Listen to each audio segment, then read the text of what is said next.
Hi viewers, మనం వచ్చేసి 4th స్టాండర్డ్లో చదువు ఆనందించు అనేటువంటి ఒక చిన్న పద్యము చూద్దాము.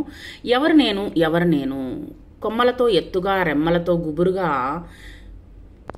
అవని అంత అలముకున్న ఆకుపచ్చదనం నేను. ఇక్కడ వచ్చేసి తన చెట్టు తన గురించి చెప్పుకుంటూ ఉందన్నమాట.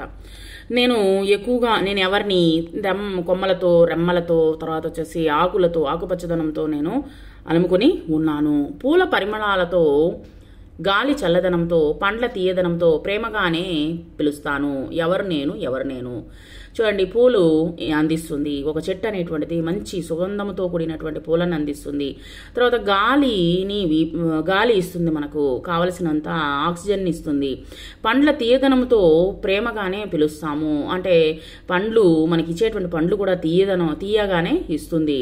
ప్రేమగానే పిలుస్తాను, ప్రేమగా పిలుస్తుంది. ఇప్పుడు వచ్చేసి చెట్టు మంచి ఎండ కొడుతూ ఉంది. మనం దారిలో వెళ్తున్నప్పుడు ఒక చెట్టు కనిపిస్తే వెంటనే మనకు కాస్త నీడ అనేటువంటిది మనకు కనిపిస్తుంది అనమాట. వెంటనే అది చల్ల గాలిని ఇస్తుంది. పిట్టలు, పురుగులు, పాములు, చీమలు నా కొమ్మల్లో రెమ్మల్లో సందుల్లో తొర్రల్లో గూళ్ళు కట్టుకుంటాయి. నేను వచ్చేసి పిట్టలకి, పురుగులకి, పాములకి, చీమలకి నా కొమ్మ నీడల్లో రెమ్మల్లో వచ్చేసి సందుల్లో తొర్రలు కూడా ఉంటాయన్నమాట చెట్లకి. వాటిల్లో అంతా గూళ్ళు కట్టుకునేదానికి నేను అవకాశాన్ని ఇస్తూ ఉంటాను. గూళ్ళు కట్టుకుంటాయి, గుడ్లు పెట్టుకుంటాయి. పసిపిల్లలు మీరంతా నా చుట్టూ కూడతారు. పసిపిల్లలంతా మీరంతా చెట్టు కింద కూర్చొని ఏం చేస్తారు? ఆడుకుంటూ ఉంటారనమాట. నా నీడలో ఆడుతారు. నా కొమ్మల ఎక్కి నా రెమ్మల నక్కి పువ్వులతో పోటీపడి నవ్వులు చిందిస్తూ ఉంటారు. ఆ యొక్క పువ్వులని తీసుకొని వాటితో ఆడుకుంటూ ఉంటారు. తీయనైన పండ్లు తిని మురిసిపోతూ ఉంటారు.